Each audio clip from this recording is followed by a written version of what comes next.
Bem, galera, bom dia novamente, para quem não dei bom dia ainda. Nós vamos dar continuidade ao conteúdo de aplicações de leis de Newton. E na última aula, nós paramos. Ixi, nós paramos em força de atrito. Não foi isso?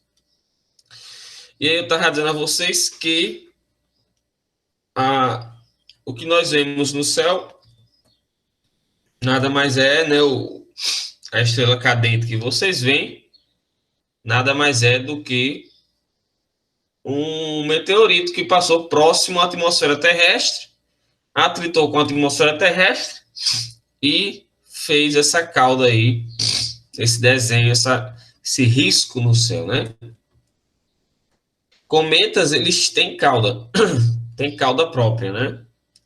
Mas esse da estrela cadente é um meteorito. Então, disse a vocês também que existe uma propriedade chamada de coeficiente de atrito, que é quem diz se uma superfície ela tem mais ou menos atrito. Então, por exemplo, na imagem da esquerda, eu tenho uma lixa de papel em contato com um metal. Então, a lixa de papel, ela é muito áspera, né? Ali, então eu tenho muitas irregularidades na superfície da lixa. Isso faz com que o atrito seja maior. Já no acrílico, ali eu tenho um acrílico que é como se fosse um vidro, né? Como se fosse um plástico, né? E o mesmo metal, você já vê que é bem lisinho o acrílico. Então, o atrito aí, no acrílico, é muito menor, tá? Então, o atrito, ele depende dessa propriedade chamada coeficiente de atrito, que é quem diz se a superfície ela tem mais ou menos atrito. Quanto maior o coeficiente de atrito, é uma grandeza que não possui unidade, é uma daquelas grandezas que eu falei lá no início, tá? Chamadas adimensionais, não possui unidade. É só um número. Então, 0,2, 0,3, 0,5, tá? Quanto maior o coeficiente de atrito, maior o atrito entre as superfícies. Em algumas situações é o que nós queremos, como, por exemplo, nos pisos antiderrapante. Nós queremos um piso que tenha um alto coeficiente de atrito para poder ter um grande atrito e a pessoa não escorregar facilmente. Aqui eu tenho uma justificando por que quando está chovendo o carro desliza mais facilmente. Porque quando tem óleo na pista, o carro desliza mais facilmente. Essas irregularidades da pista, né, elas são preenchidas com água. Elas servem para aumentar o atrito. Quando você preenche elas com água, você está diminuindo esse atrito, né? Esse coeficiente de atrito fica menor. E aí o carro desliza mais facilmente, ou com água ou com óleo. Com óleo, mais ainda, né? Porque o óleo em si ele já desliza muito mais, né? Falamos sobre isso, né?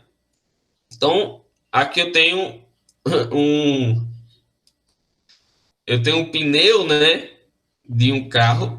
Os pneus, eles têm esses sulcos, né?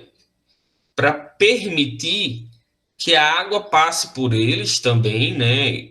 E não tenha o perigo do pneu deslizar. Se for pouca água, a água entra pelos sulcos, né? E não vai sofrer tanto com essa diminuição no coeficiente de atrito, mas também para ter mais atrito, né? Então, aquelas aberturas. Quando você tem um pneu nesse estilo aqui, né?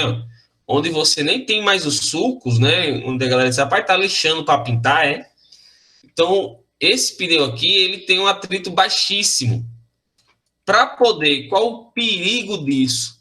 Para poder ele sair, ele tem que, para que o carro saia, ele tem que tracionar aqui no chão, tem que empurrar o chão para trás.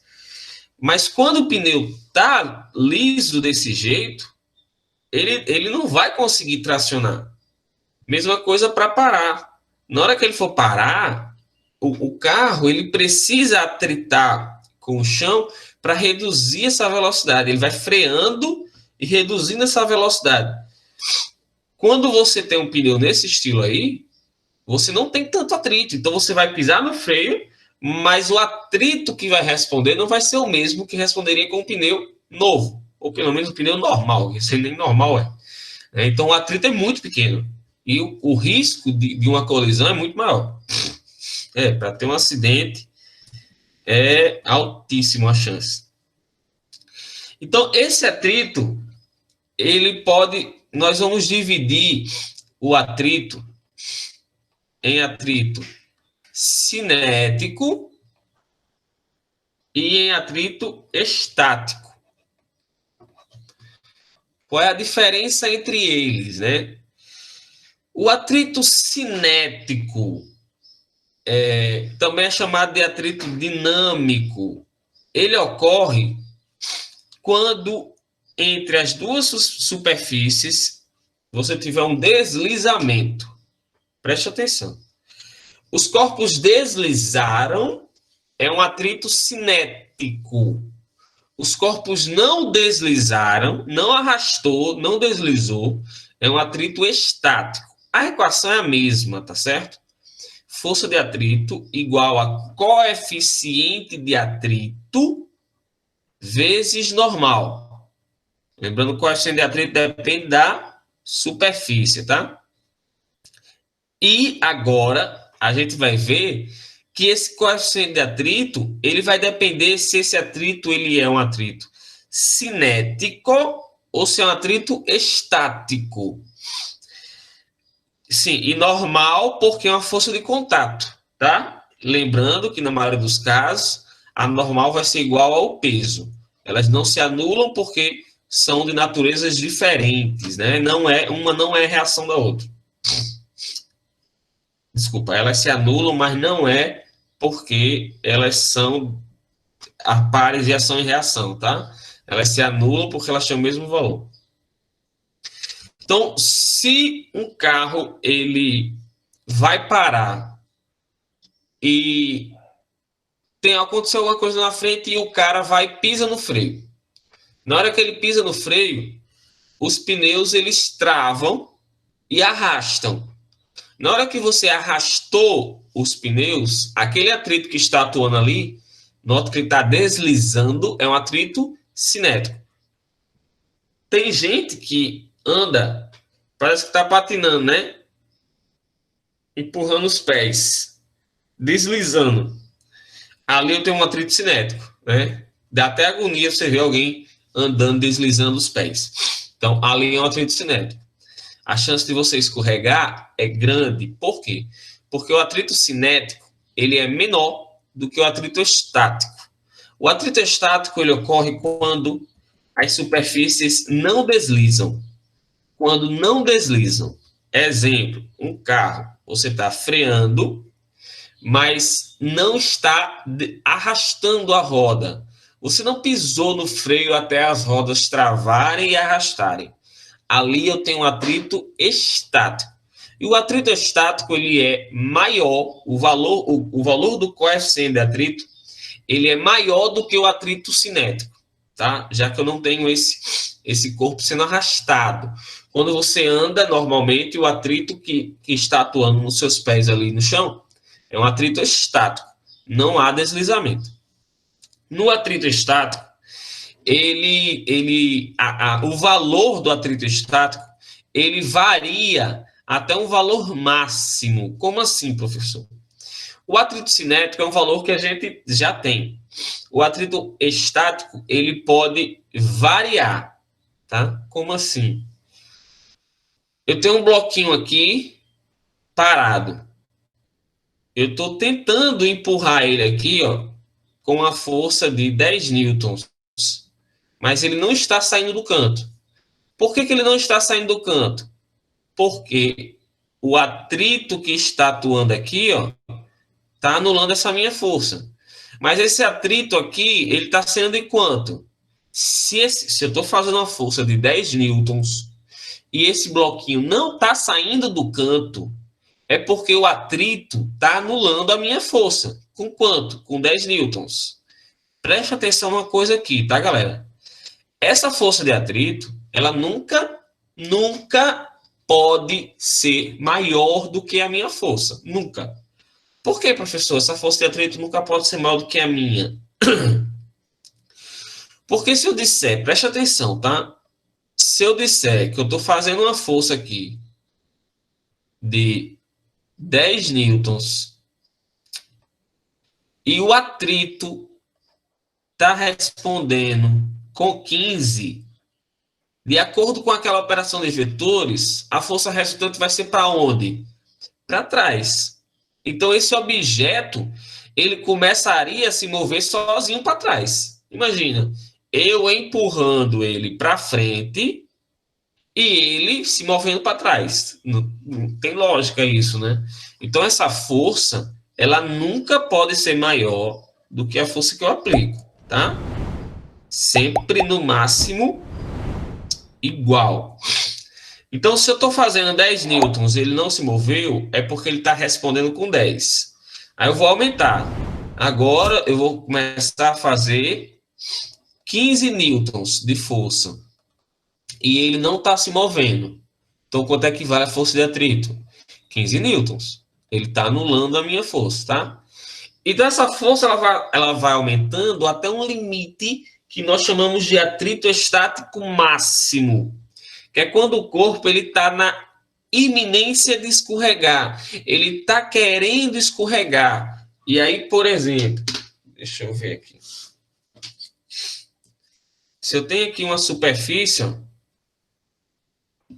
e boto aqui o meu lápis, a minha caneta, estou aqui com o carregador na minha superfície, tá? Ó, o atrito que note que ela está inclinada, mas ele não está descendo.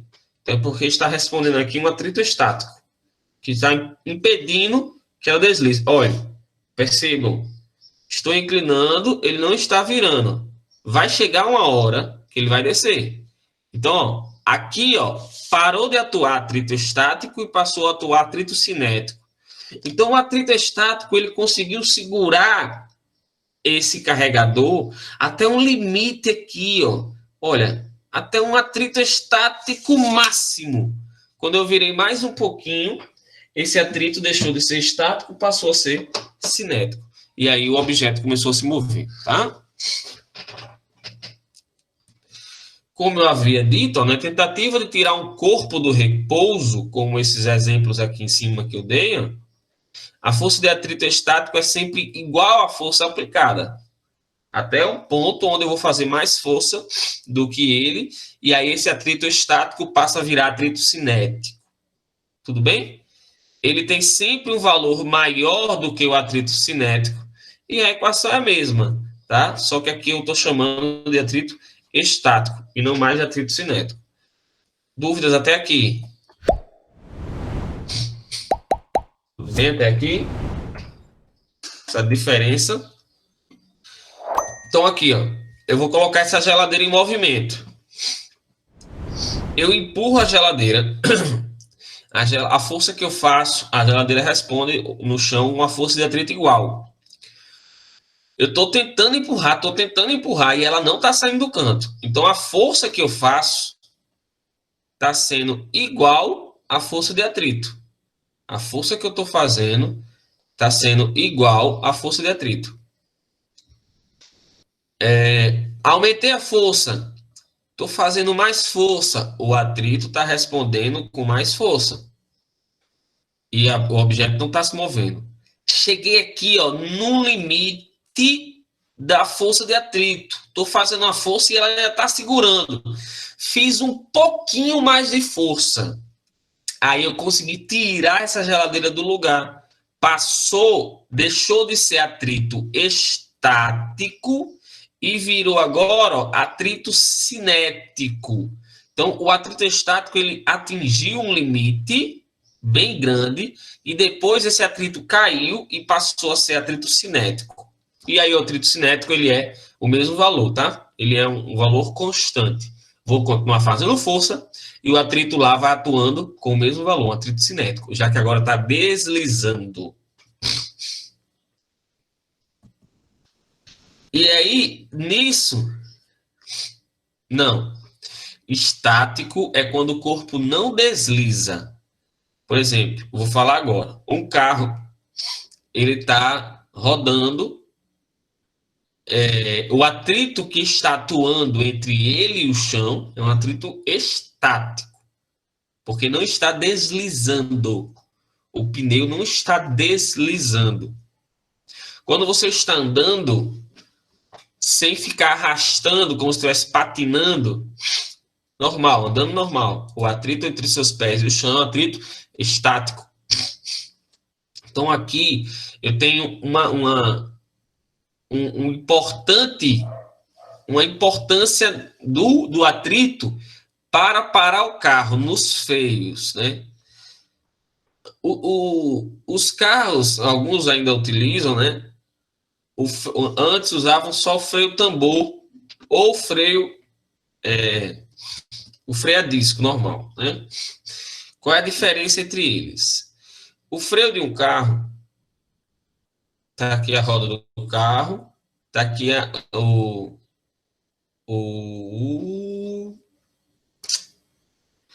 o eixo do carro, né? Onde está a roda.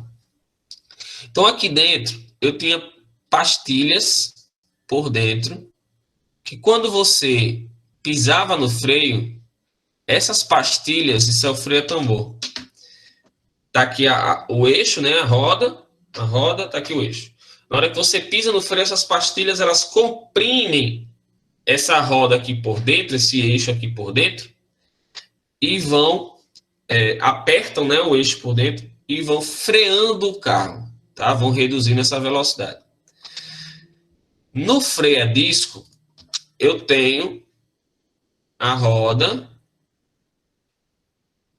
e aqui no eixo, tá aqui o eixo, e junto do eixo aqui, existe um disco, que certamente vocês já viram esse disco, na roda do carro, na roda da moto, que o disco. E esse disco, ao lado dele, existe aqui um esquemazinho, deixa eu fazer aqui, um esquemazinho aqui, ó, bem nessa parte aqui do disco, tem uma paradinha assim, ó. Aqui dentro, olhando, como se eu estivesse olhando o pneu, o disco de perfil, eu teria isso aqui, ó. O disco e essa paradinha verde, ela fica aqui assim, ó. Ou seja, o disco corre por dentro dela, tá? E aqui dentro existem as pastilhas que dá para você olhar. Você consegue ver, consegue botar o dedo para saber se elas estão gastas. Como é que funciona o freio a disco? Na hora que você pisa no freio, no pedal do freio, o disco está passando aqui, ó, rodando o carro, rodando, a roda rodando, o disco gira junto com a roda. E na hora que você aperta o freio comprime esse disco. Apertou o freio, essas pastilhas comprimem o disco. Pss, pss, pss, pss. Sonoplastia, tá? É o barulho da pastilha freando o disco. Pss, pss. Na hora que você pisa forte demais, pronto, um acidente lá na frente, alguém passou e você tem que frear o carro. No susto, a galera ela acaba enfiando o pé no pedal na tentativa de parar o carro mais rapidamente. Com isso, o freio, ele tá aqui o disco passando, ó, aí o freio, ó, trava o disco. Na hora que ele trava o disco ele para de girar, a roda, consequentemente, também para de girar, e na hora que você trava, o carro ele começa a deslizar, ele começa a arrastar a roda travada.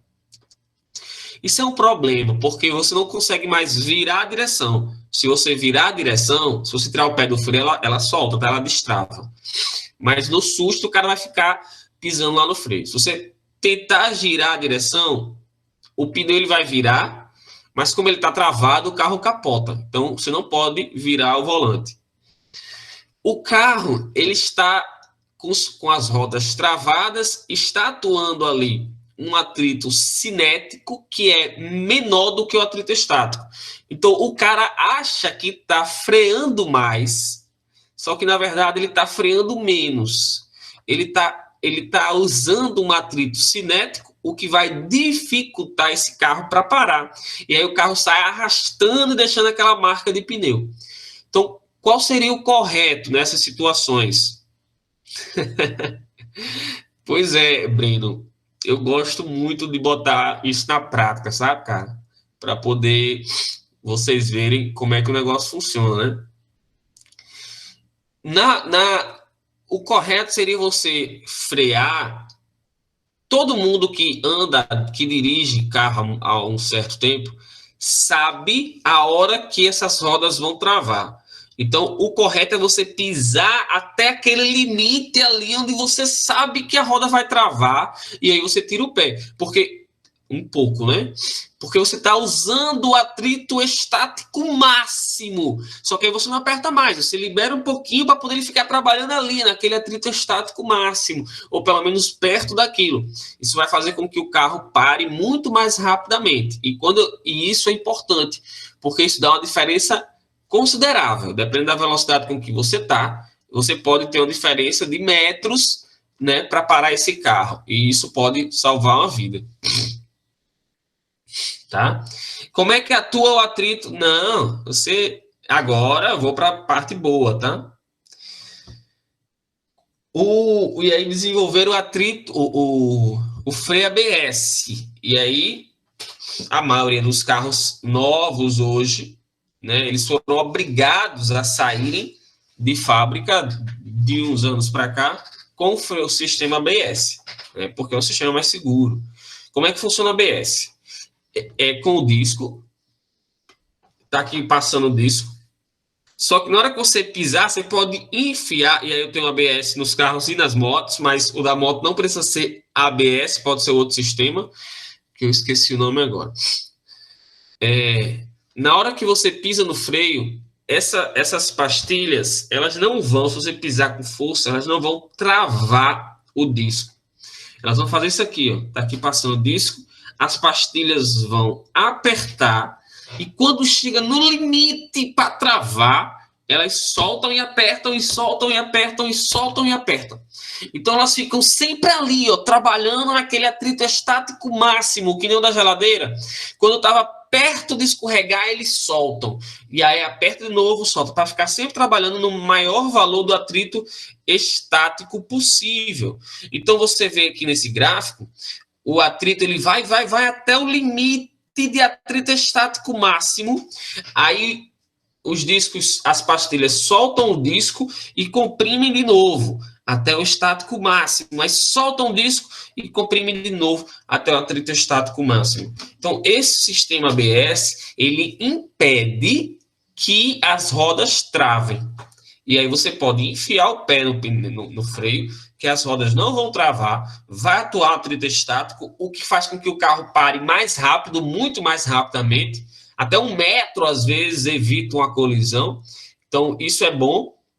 Você também não vai gastar tantos pneus, né? Freando demais e os pneus arrastando, que acaba comendo os pneus ali. E é um sistema mais seguro. Porém, por exemplo, o carro, ele só tem tração, normalmente, em 2 rodas, né? Não sei que seja um carro com tração nas 4 rodas. O que é tração no carro? Tração do carro é onde o motor joga força para as rodas. Então, um carro, ele tá aqui o carro, e aí esse carro, por exemplo, aqui, vocês sabem, alguém sabe me dizer se os carros de passeio que nós temos aqui são com tração nas rodas dianteira ou nas rodas traseira? o motor, na hora que você aperta o acelerador, esse motor, ele joga a força para as rodas da frente do carro ou ele joga a força para as rodas de trás do carro? Professor, como é que eu sei? Pensa o seguinte, quando alguém pisa de vez no carro, que o carro sai ciscando, ele cisca com a roda da frente ou ele cisca com a roda de trás? Digamos que ele vai se mover para lá. Na hora que alguém acelera rapidamente, fortemente, vou dar um exemplo. Vocês já assistiram Velozes e Furiosos? Tem uma das Velozes e Furiosos que o Careca, o Toledo, ele tem um carro que é o xodó dele, um pretão lá com um motorzão lá na frente. E aí ele pisa de vez naquele carro. Na hora que ele pisa de vez, o carro faz assim, ó, empina. Empina. Se aquele carro empinou, uma moto também, quando você acelera de vez, ela empina, é porque nesses casos a tração está sendo jogada para as rodas traseiras. Você já viu algum carro aqui no sinal, quando acelera fortemente, empinando um carro? Não. Então, ele cisca as rodas dianteiras. Então, a tração dos carros aqui, ó, são nas rodas dianteiras. Quando você acelera fortemente, né, ele cisca a roda da frente. É onde o motor joga força.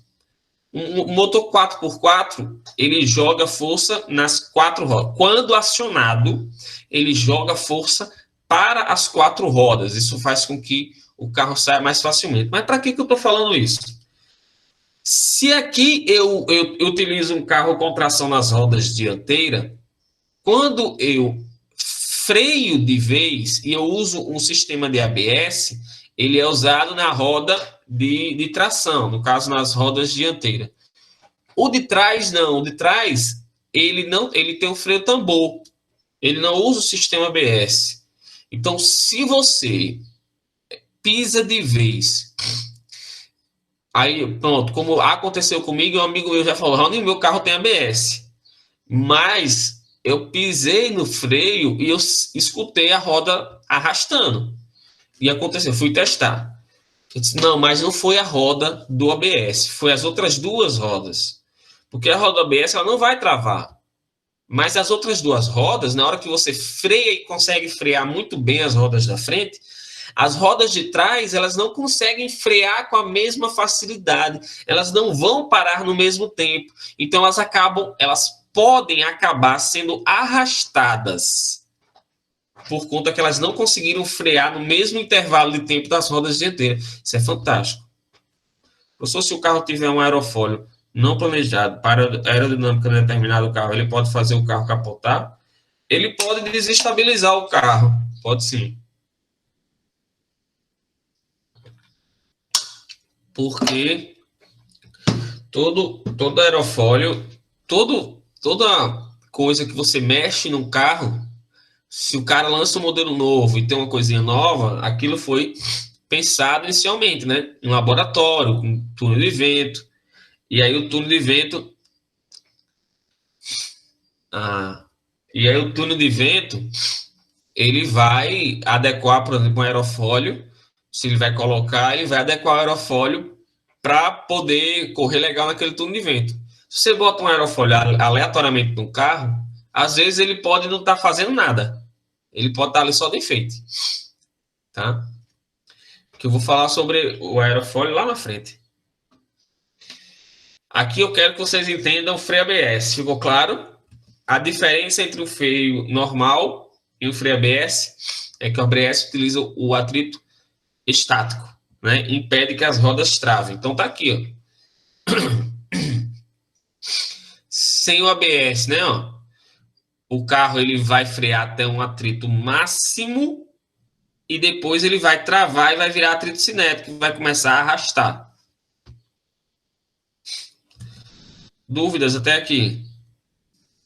Aqui tem alguns coeficientes de atrito para vocês compararem. Do aço, se não houver deslizamento, quando há deslizamento, né? Atrito cinético e atrito estático. Alumínio com aço, atrito estático, muito maior do que o cinético, né? Normalmente, o atrito estático ele é maior. Olha aqui entre o cobre e o ferro. O estático é 1,05 e o cinético, olha que diferença, gente.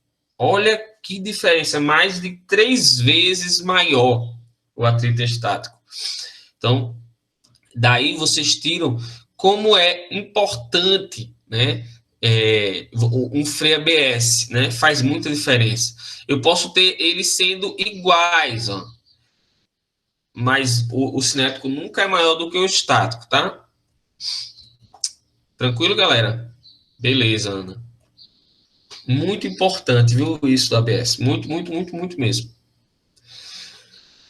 Agora a gente vai passar para uma parte onde eu vou precisar da criatividade de vocês, tá? Certamente vocês já assistiram o desenho de Pica-Pau.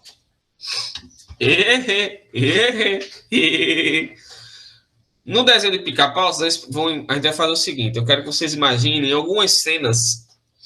O Pica-Pau ele entra dentro de um elevador, e aí o elevador era uma armadilha, e aquele elevador ele vira um foguete. E aí o Pica-Pau sai disparado nesse foguete. Não é assim? Ou ele tá no elevador e o elevador fica pim, pim, pim, pim, pim, pim, pim, pim, para cima e para baixo, né? Ou alguém tora o cabo do elevador. Tudo acontece dentro do elevador, no Pica-Pau. Então vamos imaginar essa situação, tá certo? O Pica-Pau entrou no elevador, tá bom? E dentro desse elevador tem uma balança. O que a gente vai estudar aqui? A gente vai estudar os efeitos que o movimento desse elevador pode causar nessa balança. E aí, ó, tá aqui o Pica-Pau em cima da balança. Bom? E aí esse elevador ele pode subir ou descer. Se o elevador estiver parado, vamos botar aqui que a massa do Pica-Pau seja de 20 quilogramas. Então, quando esse elevador está parado, a balança vai indicar 20 quilogramas. Quando esse elevador estiver com velocidade constante, subindo, descendo, em movimento retilíneo uniforme, ou seja, com velocidade constante, eu disse a vocês que tudo que acontece quando está em movimento com velocidade constante acontece se ele estivesse parado. Então, a indicação da balança vai ser a mesma, tá? Se ele estiver parado ou se ele estiver com velocidade constante, ele não vai sentir nada. Mas certamente vocês já sentiram uma agoniazinha quando o elevador vai sair ou quando o elevador vai parar. Uma agoniazinha aqui na barriga, tipo a frescurinha lá. Não sei se vocês já chegaram a sentir isso. Ou um mal-estarzinho na cabeça, na hora que ele freia ou na hora que ele acelera, né? Alguns elevadores, eles são mais rápidos do que outros, né? E aí você consegue sentir essa agonia aí. Beleza, ó, tá vendo? Show de bola. Então vamos lá. Primeiro, se ele sobe acelerado, suponha que o elevador do Pica-Pau virou um foguete e na hora que ele entrou, o foguete disparou. Subiu acelerando. O Pica-Pau lá dentro, ele vai ser jogado em direção ao teto ou ele vai ser jogado em direção à balança, ao chão, né? Ao chão que eu digo é a balança, tá? Que ele tá em cima da balança. Subiu o foguete com a bexiga, o Pica-Pau, imagina aí, ele vai pro teto ou ele vai pro chão? O que vocês acham? Ele vai pro chão? Se ele vai pro chão, Sabrina, então ele vai comprimir, ele vai fazer mais força no chão, não é? Na hora que o elevador subiu de vez, ele vai apertar mais a balança. Se ele vai apertar mais a balança, aquela indicação que era de 20 quilogramas, agora vai ter uma indicação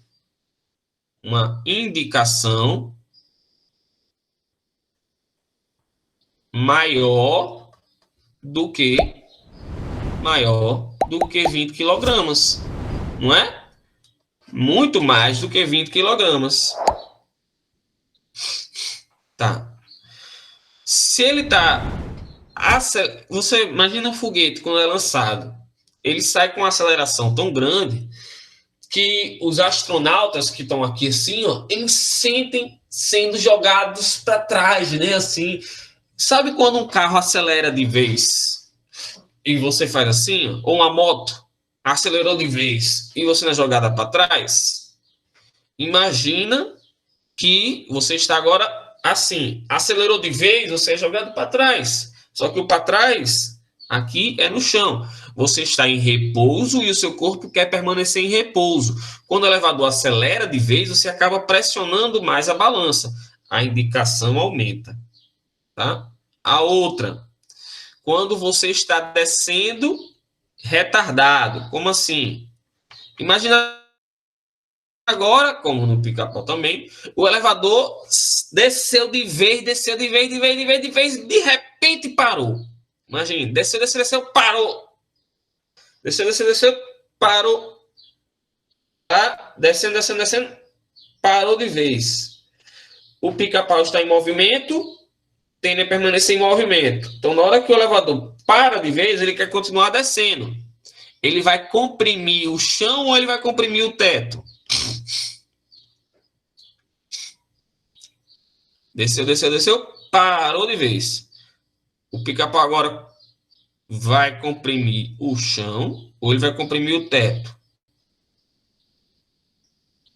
O chão de novo. Porque ele está em movimento e ele quer continuar o movimento, ele vai apertar o chão.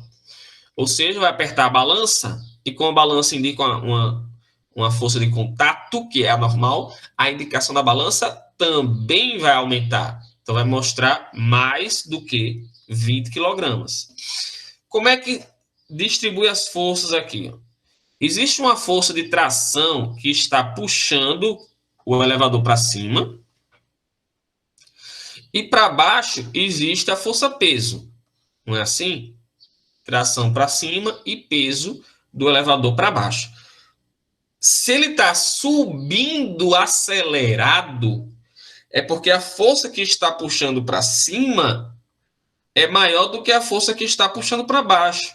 Então, tração é maior do que o peso, certo? Se ele está descendo retardado, ele está descendo e freando. Se ele está descendo e freando, é porque a força que aponta para cima é que está freando ele, é quem está ganhando essa disputa. Então, nas duas situações, a tração é maior do que o peso. Mas vocês podem encontrar essas forças distribuídas na balança. Na balança, o que eu tenho? Eu tenho aqui a pessoa aqui em cima da balança, eu tenho a força peso para baixo e eu tenho a normal para cima.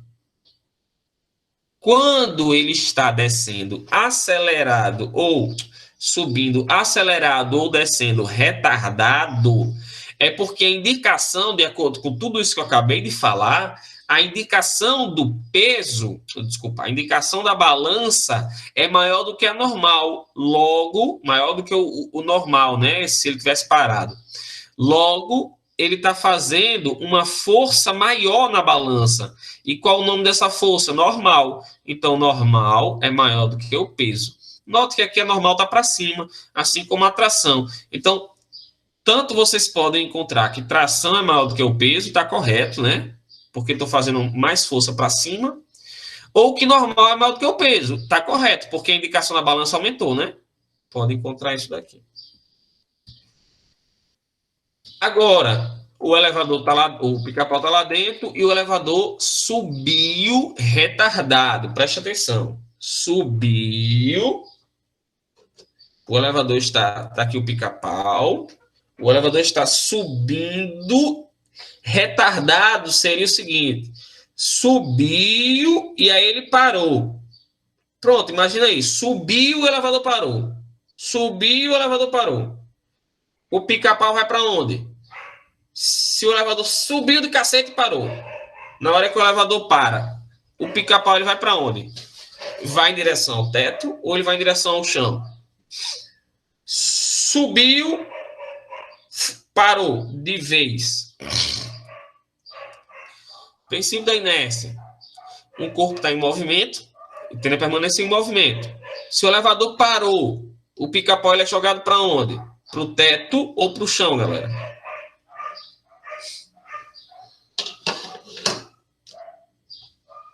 Para o teto, porque o elevador vinha com tudo, parou de vez, o pica-pau quer continuar o movimento, vai em direção ao teto. Então a indicação da balança agora vai aumentar ou vai diminuir? Se ele está indo, querendo ir em direção ao teto, então eu estou meio querendo soltar, sair do contato dessa balança. Então a indicação da balança, ó, diminui, muito bem, tá? O que eu tenho agora? Agora eu tenho tração para cima, peso para baixo. Se eu estou dizendo que é um movimento retardado, ele está subindo, mas ele está subindo retardado, ele está subindo e freando. Então ele vai subir e vai frear. Se ele freou, é porque a força que está contrário ao movimento está ganhando. Quem é que é contrário? Se ele está subindo e está contrário a quem está ganhando, é porque o peso está ganhando. Peso é maior do que a tração. Se eu falasse em relação à balança, eu teria peso para baixo e normal para cima. Então, se quem está ganhando é a força para baixo, então eu tenho que peso é maior do que normal. Se o peso é maior do que a normal, eu estou dizendo a balança ela indica a normal. Então, se agora o peso está maior, então é porque o valor da normal diminuiu. Se a normal diminuiu, a balança vai diminuir a indicação. Se agora ele desce acelerado, como acontece no pica-pau também, o elevador desceu com a bexiga. Tá lá, ele entrou no elevador, apertou o botão, o elevador desceu com a bexiga. O que acontece com o pica-pau lá dentro?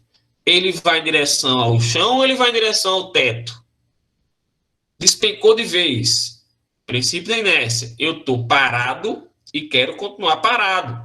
Meu corpo está em repouso e quer continuar em repouso. Se o elevador acelera demais para baixo, é por isso que dá aquela agoniazinha. Os órgãos internos comprimem a parte de cima. O elevador desce, mas eu não quero descer. Eu quero continuar parado. Então, o pica-pau ele tende a ser aí em direção ao teto. A indicação na balança, ó, diminui também. É a mesma situação. Tudo bem, galera? Elevadores? Dúvidas? Conseguiram visualizar a ideia do pica-pau? Eu gosto de jogar o pica-pau porque dá mais certo, sabe? Professor, se eu levar uma balança para dentro do elevador do meu prédio e testar, vai dar certo? Vai. Ele vai ficar variando o valor da indicação lá. E se a corda tora e o elevador cai em queda livre? Se o elevador cai em queda livre, torou a corda, existem os freios, tá? Mas no desenho do pica-pau, torou a corda. E aí, se torou a corda, o elevador ele vai despencar, ele vai cair em queda livre, e as pessoas ali dentro, o pica-pau, ele vai ficar flutuando, como os astronautas. Né? Ele vai começar a flutuar. Então, se ele vai flutuar, ele vai sair da balança. Se ele vai perder o contato da balança, a balança não vai indicar nada. A normal vai valer zero, porque não vai ter contato. E a indicação da balança vai ser zero. Isso é o que acontece no treinamento dos astronautas. Existe um voo chamado voo de gravidade zero, já começou errado pelo nome, né? Que não existe gravidade zero. Não tem como existir gravidade zero. Se existisse gravidade zero, o povo ia se embora, nem ir em direção à Terra, nem cair em direção à Terra. O que acontece é o seguinte, esse avião, ele voa até uma altura absurda. Quando chega lá em cima, ele despenca. Despenca mesmo. Então, na hora que ele está despencando, é um avião grandão, tipo aqueles Boeing, não sei o quê. Os astronautas, eles também fazem esse treinamento. Na hora que ele despenca, você solta o cinto, você fica solto dentro do avião. Não tem cadeira, não tem nada. Só o avião. Você pode procurar no YouTube. Então as pessoas lá dentro começam a flutuar, começam a saem do contato com o avião, porque agora eles estão em queda livre, e na hora da queda você não conseguiu acompanhar o movimento de queda do avião, então você acaba se deslocando, e aí você fica flutuando. Como, da mesma forma que os astronautas que estão em órbita na estação espacial, eles estão flutuando, tá? E diferente do que você vê em filme, que no filme você faz, ligar a gravidade, aí acaba lá na estação espacial do filme, liga o botão de gravidade, todo mundo volta a sentar. Desliga a gravidade. Não, não existe aquilo não, pelo amor de Deus, tá? Todo mundo fica flutuando toda hora. Por quê? Porque todo mundo está em queda livre, igual nesse avião, igual no elevador. É como se aquela estação espacial ela estivesse constantemente caindo em queda livre em direção à Terra. E aí as pessoas ficam flutuando dessa forma. Tem gravidade? Lógico que tem. Senão aquela estação espacial iria embora. Então está aqui a estação espacial. A pessoa que está aqui dentro, a estação ela foi colocada em órbita com uma certa velocidade para frente. Mas toda hora ela fica sendo atraída em direção à Terra. Toda hora. Toda hora. Então ela quer ir para frente, mas ela cai para cá. Ó. E aí, quando chega aqui, ela quer ir para frente, mas ela cai para cá. Então, toda hora ela está caindo. Toda hora ela está em constante queda livre. Isso faz com que as pessoas lá dentro fiquem flutuando. Dúvidas? Dúvidas?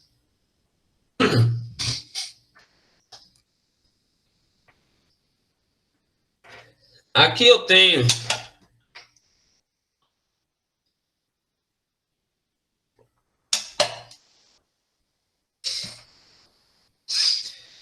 tenho plano inclinado.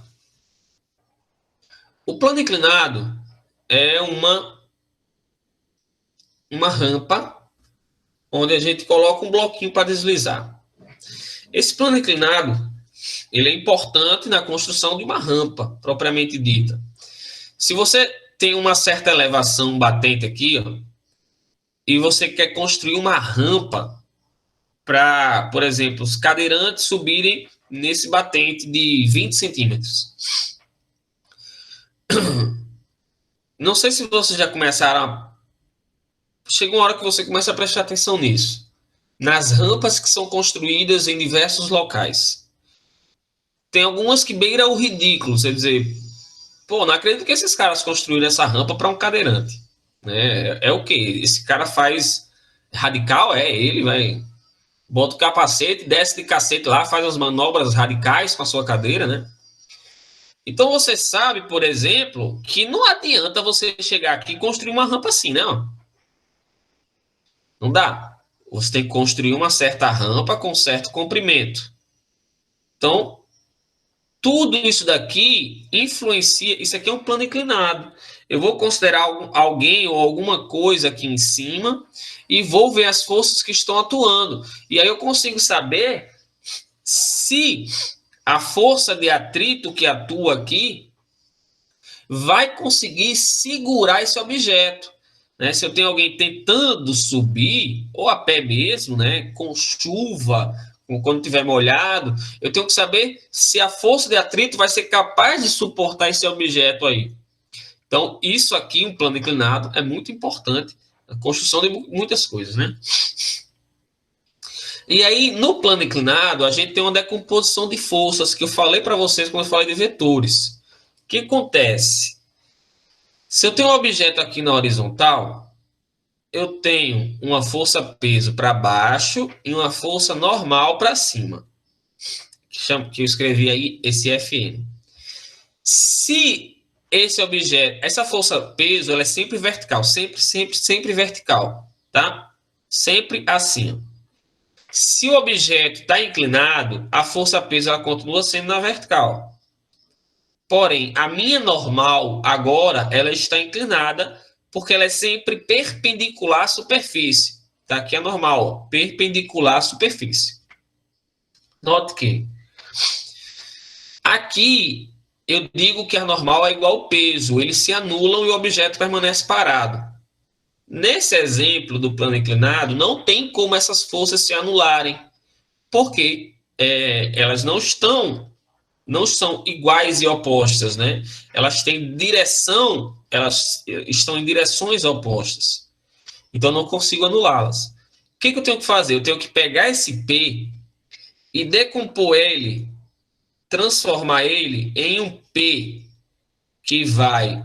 Porque você sabe, essa força-peso, ela está puxando o objeto para baixo e isso faz com que o objeto bata na superfície, né? Ou seja, produz aqui um peso nesse sentido, mas também força esse objeto a descer.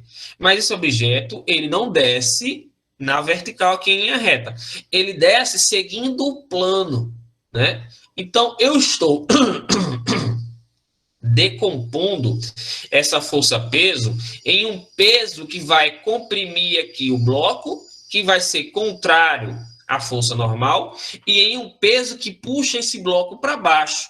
E aí eu posso chamar aqui, ó, esse peso de PY e esse outro peso aqui, ó, de PX, que são os pesos que puxam o bloco para baixo e para a rampa, né? No caso aqui, a minha normal, ela é igual ao PY. Ela é igual ao PY. Mas quem é esse PY aí, professor? Veja bem. Eu peguei as forças, ó, estão aqui, ó, em azul e em verde. Só um minuto.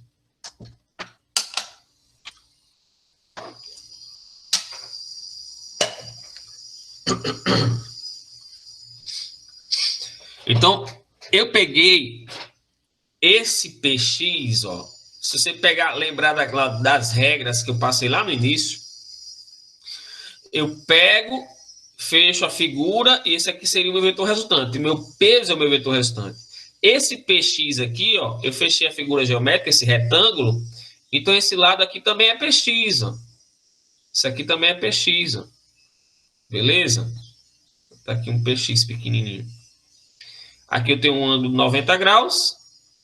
E aqui, ó, esse ângulo aqui, ó, por semelhança de triângulos, com esse triângulo grandão, esse ângulo é igual a esse, ó, alfa.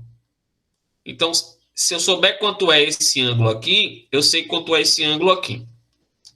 Por isso, deixa eu ajeitar aqui esse triângulo. Eu vou pegar esse triângulo aqui e vou deixar ele em pezinho aqui, ó. Triângulo em pezinho aqui, ó. Devagar, tá, galera? Eu tenho isso aqui. Alfa. Aí eu tenho aqui... Não, ficou errado. Deixa eu ajeitar aqui.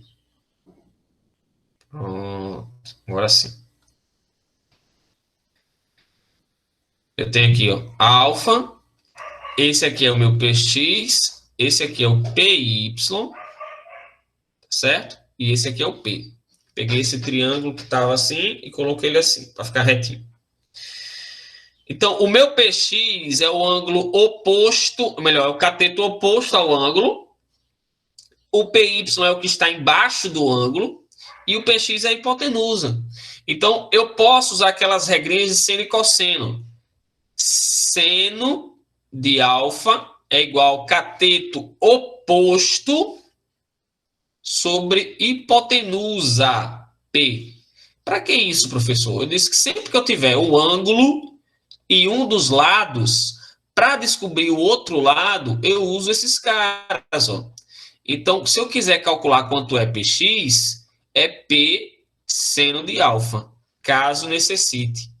Se eu quiser saber quem é Py, cosseno de alfa é Py sobre P, meio pelos extremos, Py é P cosseno de alfa.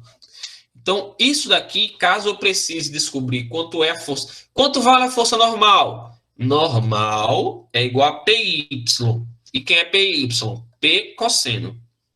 Tá? Se tivesse atrito nesses blocos. Se existisse atrito, ficaria assim, por exemplo, botei um bloquinho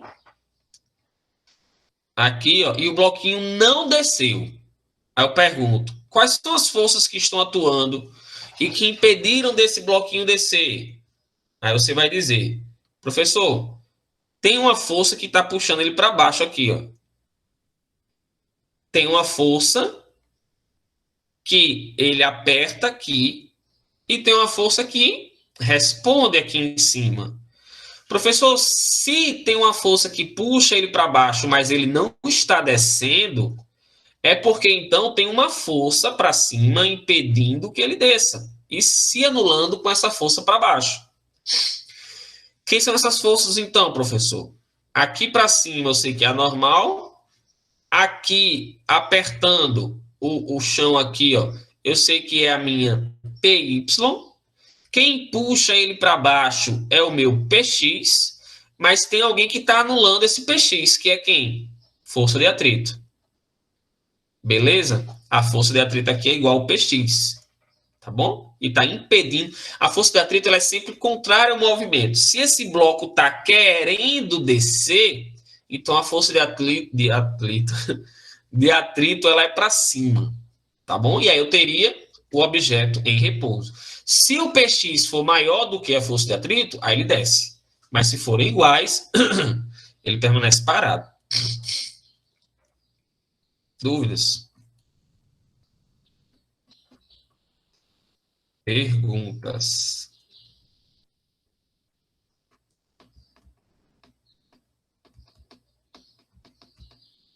Dúvidas? Nada? Ou vocês estão com tanta dúvida que não sabem nem por onde perguntar? Pronto, começar. Ó, vamos ver aqui um exemplo. Suponha que eu tenho aqui 2 bloquinhos naquele nosso sistema de polias, tá? De polias, ó, de interação de blocos. Eu tenho aqui esse bloquinho sendo puxado. Determine a aceleração do conjunto. Eu vou dizer que esse cara aqui tem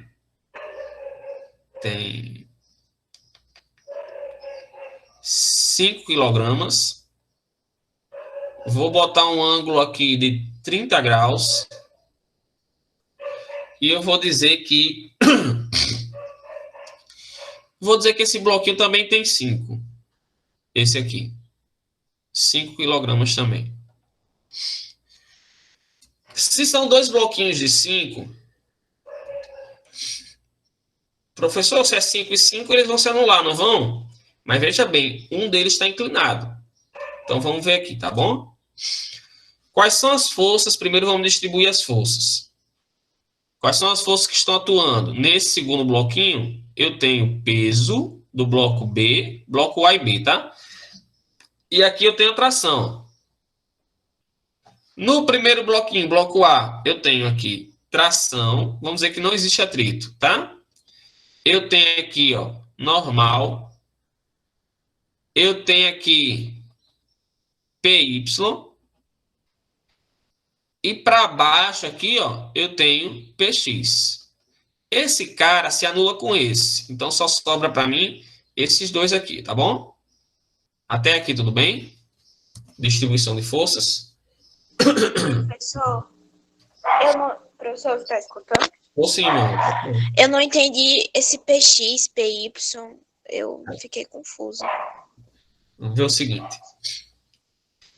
Se eu tenho aqui um objeto, para não riscar ali, se você vai puxar um objeto aqui, ó, eu disse a vocês que se você puxa um objeto aqui na diagonal, essa força que você está fazendo, lembra que eu falei isso? Ela vai puxar esse objeto ao mesmo tempo para frente e para cima. Professor, mas como assim? Esse objeto não está indo para frente? Então é porque essa força ela está de fato puxando esse objeto para frente, que eu posso chamar de FX. Mas para cima, professor, para cima. Se tivesse uma barreira aqui e esse objeto batesse nessa barreira e você continuasse puxando, ele ia subir, não ia? Se ele ia subir, então isso mostra que de fato existe aqui uma força para cima, Fy. E eu posso encontrar quanto valem essas forças, Fx e Fy. Fecho aqui a minha figura, eu tenho aqui um certo ângulo, e aí o meu Fx, ó, é o cateto que está aqui embaixo, ó, adjacente. E o meu Fy é o cateto oposto. E aí eu vou usar o seno e o cosseno para poder encontrar esses valores aí. Aqui é a mesma coisa. Quando eu tenho um bloquinho no plano inclinado, essa força peso que é aplicada aqui na vertical, ela não tem como mover o objeto, ela não tem como fazer esse objeto cair em linha reta. Ela não tem como fazer o objeto cair em linha reta. Por quê? Porque tem uma superfície ali.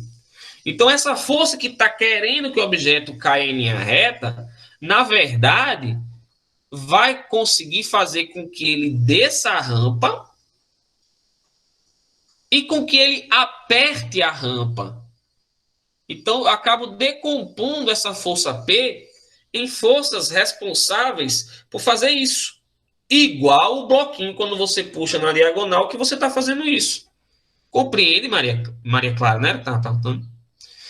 Eu estou apertando ele na superfície e ao mesmo tempo puxando ele para baixo.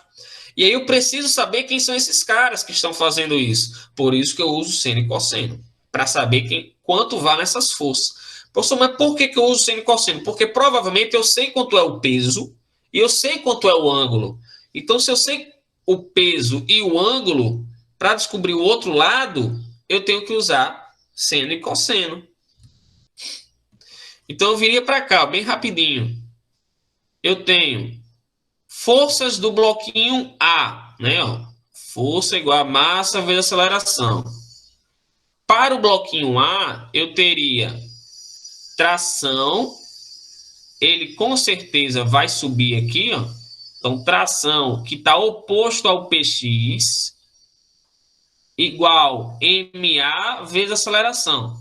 E para B, são duas forças. Quem é que está puxando? Peso de B. Peso de B menos tração, MB vezes aceleração. Corta as trações, me resta isso daqui, ó.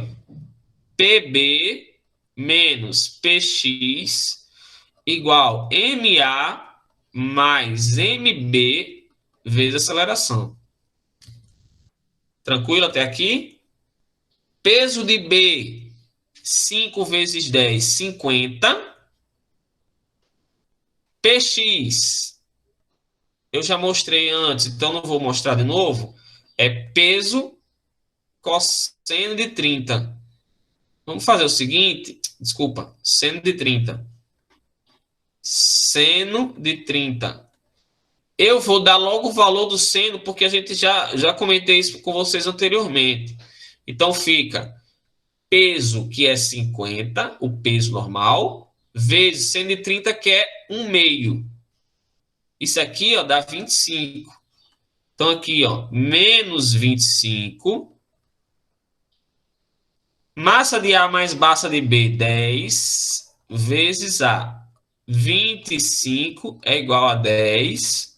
E assim descubro a aceleração, 2,5. Se eu perguntar na questão quanto vale a tração, você não descobriu a aceleração, é só você jogar em uma dessas equações aqui, ó, ou na primeira ou na segunda. Pode jogar na primeira. A pessoa quer jogar na segunda, joga onde você quiser, infeliz. Joga no bicho. Então aqui eu tenho, ó, tração menos, tá aqui, ó, 25, igual massa de ar, que é 5, e a aceleração, que é 2,5. A tração vai valer 2,5 vezes 5, que vai dar 12,5, mais 25. Isso aqui, ó, tração é igual a 37,5 newtons. Certo, galera? Devagarinho, né? Construir isso daí. Tudo bem? Perguntas, dúvidas? Aqui, ó, nós temos uma curiosidade, o bondinho de Santa Teresa, no Rio de Janeiro, tem um bondinho, e esse bondinho, ele foi construído, essa maquete, um desenho original da construção do bondinho de Santa Teresa. E o cara desenha ele, eita, nem veio a outra imagem aqui, ó. O cara desenha ele como sendo um plano inclinado, né? Então ele bota aqui no desenho, ele bota assim, ó, e descreve plano inclinado, né? Com certo ângulo aqui, ó. E aí ele desenha, ele constrói o bonde de Santa Teresa em cima de um plano inclinado. Achei isso fantástico. Ah, tá aqui, ó. Ah, tinha algum canto aqui, ó. Plano inclinado, do plano inclinado, né? Então ele mostra aqui um plano inclinado mesmo, desenha, faz todos os cálculos em cima do plano inclinado. Eu achei fantástico isso, do bondinho de Santa Teresa. Aqui eu tenho um elevador do Canal do Panamá, né? Não é aquele elevador do Pica-Pau lá, né? Mas é porque eu acho fantástico a forma como funciona o Canal do Panamá, né? Eu postei um vídeo recentemente onde o cara explica isso daí, né? E aí parece ser a mesma coisa, se chama de eclusas, né? Enche a eclusa, abre a comporta, o navio passa, enche a eclusa. Isso demora pra caramba. E é bem caro para passar os navios. Porque teve um problema com o canal de Suez, né? Suez, se não me engano. Quero esse vídeo aqui, ó. Deixa eu botar no mudo que o YouTube fica fuleirando com os vídeos, né? De direito autoral. Então, ó. Enche a eclusa, aí passa, enche a eclusa, passa. Fantástico. Beleza, galera? Perguntas. Que bom, Maria Clara. Show? Então, vocês podem rever, eu vou disponibilizar material e preparar a atividadezinha para vocês, tá certo? Então, eu que agradeço a atenção de vocês. Fiquem com Deus, cheiro no coração e até amanhã, se Deus quiser. Tchau.